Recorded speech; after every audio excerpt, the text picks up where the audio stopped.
করেছি। ওইখানটা হ্যাঁ, এটা এখানেই লাগিয়ে দিচ্ছি।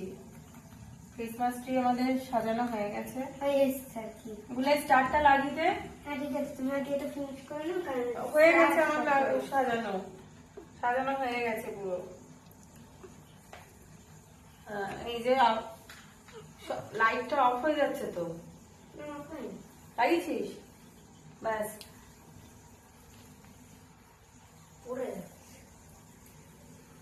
এদিক থেকে দেখো। আমি গেলাম, জানো আমি যে গেলাম বাইরে একটা না এই সান্টার জন্য চকলেট কিনতে, এবার দেখছি বৃষ্টি পড়ছে। বৃষ্টি হচ্ছে এই রে, টিপ করে বৃষ্টি পড়ছে, কিন্তু ওয়েদার ফোরকাস্টে দেখাচ্ছে যে বৃষ্টি তাহলে হবে আবার না। সান্টা আসবে কি করে? দেখাচ্ছে তো যে এখন ওয়েদার ফোরকাস্টে যে রাত্রিবেলা এত কষ্ট করে গাছ সাজালি আর সান্টা আসতে পারবে না। দেখ কি হয় রাত্রেবেলা বৃষ্টি যদি রাত্রিবেলা দেখা